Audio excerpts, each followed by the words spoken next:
The sound of her voice still echoes, cold, surgical. It wasn't the words that hurt, it was the precision of their delivery. She didn't look at me when she said it. She looked through me, like I'd already been erased from the company portrait.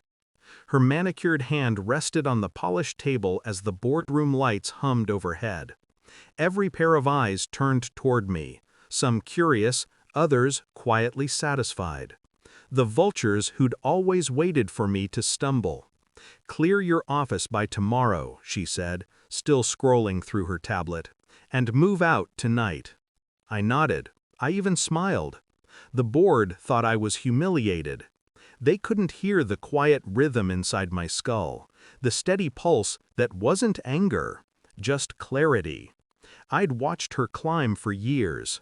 I'd taught her how to talk to men who underestimated her, how to close deals without blinking, how to turn charm into a weapon.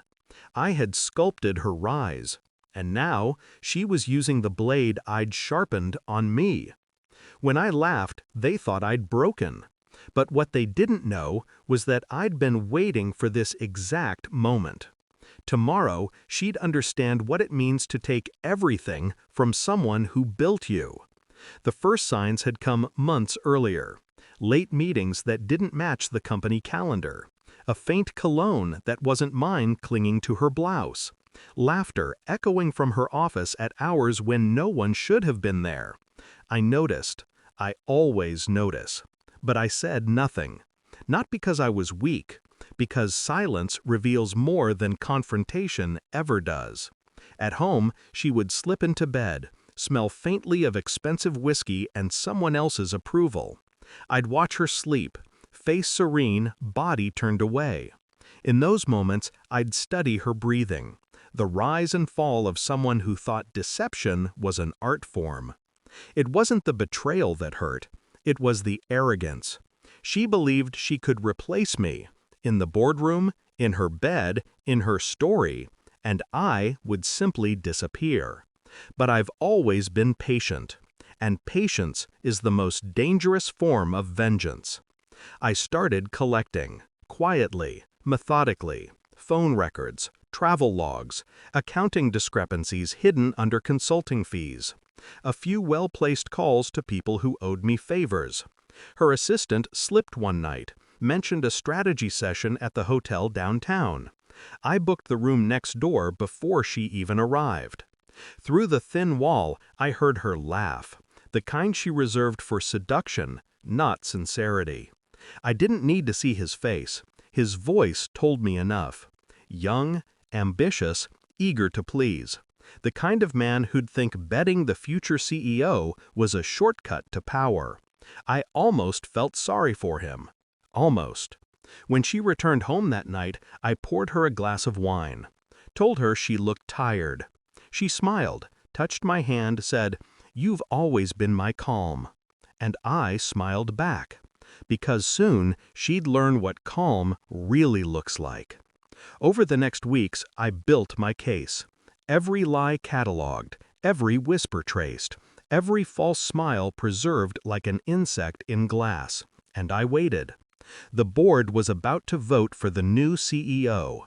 She was confident, arrogant enough to think she'd won. I made sure she did. After all, it's only satisfying to burn down a throne once the crown is on her head. The envelope was thin, unmarked. Inside, a full dossier. Photos, transcripts, financial trails linking her and her consultant. A pattern of embezzlement masked as business incentives. I didn't hand it to her. I left it on her desk, before the board meeting. When she found it, I watched her from across the room. Her hand froze mid-motion. Her pupils shrank. That brief, beautiful flicker of fear. She looked up at me, expression collapsing for just 1 second before the mask returned. I tilted my head slightly. That was all. No words, just a reminder that I'd always been 10 steps ahead. The meeting began. She took her seat, tried to steady her voice. I could almost hear her rehearsing excuses in her head. But I wasn't going to expose her. Not yet. Not publicly. Because true punishment isn't humiliation. It's letting someone destroy themselves while you watch. That evening, after she fired me in front of everyone, she came home late. I was waiting in the kitchen. Lights low, her glass of wine already poured. "Enjoy your first day as CEO?" I asked. She set her bag down, didn't answer. Her voice was tight. "You're supposed to be gone." "I will be," I said, "tomorrow. But I thought you should know something before I leave." I slid the second envelope across the counter. Her fingers trembled as she opened it. Copies of the same evidence, but this time addressed to the board of directors, the compliance department, and her consultant's wife. Her breath hitched. "You—" "I already did." Silence. Her face drained of color. Her lips parted like she might beg, but pride strangled the sound. "You always underestimated me," I said. "You thought I was just the man beside the power. You forgot I built it."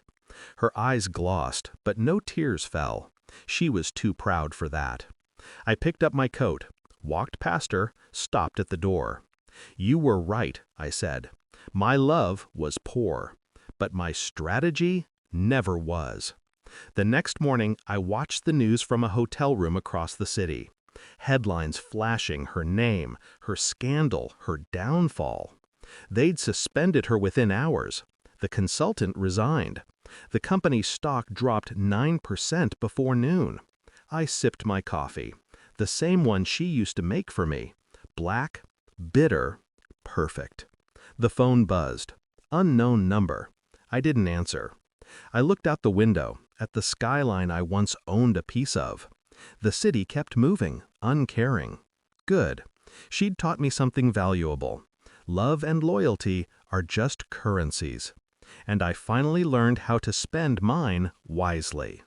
I finished my coffee, checked out of the hotel, walked away without looking back. Because some victories don't need applause. They only need silence. And I've always been fluent in that.